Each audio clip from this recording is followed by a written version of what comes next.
हम लोग मानते हैं कि खास तौर से नीचे के मतलब पहले से लेके 8वीं 9वीं 10वीं तक के बच्चे अगर लगातार स्कूल नहीं जाते हैं तो वो एक तरह से पढ़ाई से ही विमुख हो जाते हैं। उनके पढ़ने लिखने की निरंतरता या जो कंटिन्यूटी है वो बिल्कुल ब्रेक कर जाती है, तो ये उनके पठन पाठन के लिए अच्छा नहीं होता। इसलिए हम लोग तो खोलना चाहते ही हैं।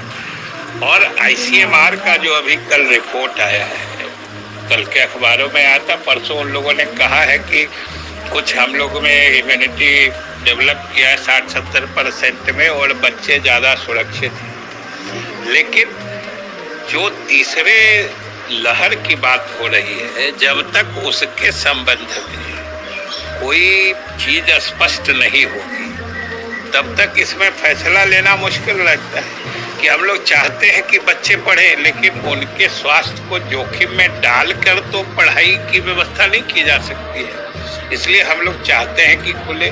और अभी तक तो बिहार सरकार के निर्णय के हिसाब से 6 तारीख तक सीमित प्रतिबंध जारी हैं और 6 तारीख से पहले निश्चित रूप से फिर जो निर्णय लेने की कमेटी है वो बैठेगी, विचार करेगी और उस समय तक के अद्यतन कोरोना की स्थिति की समीक्षा करके इस संबंध में अंतिम निर्णय लिया जाएगा। सर, जातिगत जनगणना की मांग आप लोग लगातार करते रहे हैं कि जातिगत जनगणना होनी चाहिए और प्रकाशित होनी चाहिए। क्या आप लोगों की अभी यही मांग है? और चूंकि केंद्र सरकार ने जिस तरीके से लोकसभा में जवाब दिया गया, उसके बाद क्या है? वो तो कोई मांग की बात नहीं है। बिहार विधानसभा से सर्वसम्मति से पारित है, तो वो विधानसभा की राय है, सभी पार्टियों की राय है। इससे अधिक और क्या सुनना? तो आप लोग की अभी क्या मांग है सर वर्तमान? अरे मांग तो विधानसभा से पारित है, उसके बाद क्या कहना? तो हम लोग कोई विधानसभा की राय से अलग तो रखते नहीं। लेकिन केंद्र सरकार ने कहा है कि सिर्फ SC ST के लिए अभी जातिगत केंद्र सरकार ने जो कहा है वो केंद्र सरकार की राय है। बिहार सरकार ने जो कहा है बिहार सरकार की राय है। आप लोग अपनी मांग पर भी अडिग हैं? मांग फिर हम कह रहे हैं वो मांग नहीं है, वो बिहार विधानसभा का सर्वसम्मति फैसला है। देखिए, सरकार और शिक्षा विभाग की मंशा है विद्यालयों को खोलने की, क्योंकि हम लोग मानते हैं कि खास तौर से नीचे के मतलब पहले से लेके 8वीं 9वीं 10वीं तक के बच्चे अगर लगातार स्कूल नहीं जाते हैं तो वो एक तरह से पढ़ाई से ही विमुख हो जाते हैं। उनके पढ़ने लिखने की निरंतरता या जो कंटिन्यूटी है वो बिल्कुल ब्रेक कर जाती है, तो ये उनके पठन पाठन के लिए अच्छा नहीं होता। इसलिए हम लोग तो खोलना चाहते ही हैं।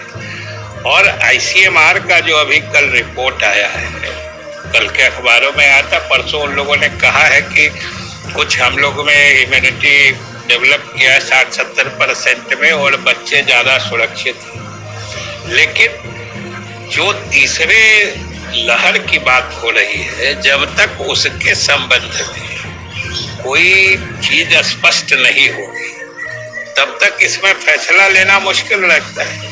कि हम लोग चाहते हैं कि बच्चे पढ़ें, लेकिन उनके स्वास्थ्य को जोखिम में डालकर तो पढ़ाई की व्यवस्था नहीं की जा सकती है। इसलिए हम लोग चाहते हैं कि खुले। और अभी तक तो बिहार सरकार के निर्णय के हिसाब से 6 तारीख तक सीमित प्रतिबंध जारी हैं और 6 तारीख से पहले निश्चित रूप से फिर जो निर्णय लेने की कमेटी है वो बैठेगी, विचार करेगी और उस समय तक के अद्यतन कोरोना की स्थिति की समीक्षा करके इस संबंध में अंतिम निर्णय लिया जाएगा। सर, जातिगत जनगणना की मांग आप लोग लगातार करते रहे हैं कि जातिगत जनगणना होनी चाहिए और प्रकाशित होनी चाहिए। क्या आप लोगों की अभी यही मांग है? और चूंकि केंद्र सरकार ने जिस तरीके से लोकसभा में जवाब दिया गया, उसके बाद क्या है? वो तो कोई मांग की बात नहीं है। बिहार विधानसभा से सर्वसम्मति से पारित है, तो वो विधानसभा की राय है, सभी पार्टियों की राय है। इससे अधिक और क्या सुनना? तो आप लोग की अभी क्या मांग है सर वर्तमान? अरे मांग तो विधानसभा से पारित है, उसके बाद क्या कहना? हम लोग कोई विधानसभा की राय से अलग तो रखते नहीं। लेकिन केंद्र सरकार ने कहा है कि सिर्फ SC/ST के लिए अभी जातिगत नहीं, केंद्र सरकार ने जो कहा है वो केंद्र सरकार की राय है। बिहार सरकार ने जो कहा है बिहार सरकार की राय है। आप लोग अपनी मांग पर भी अडिग हैं? मांग फिर हम करें, वो मांग नहीं है, वो बिहार विधानसभा का सर्वसम्मति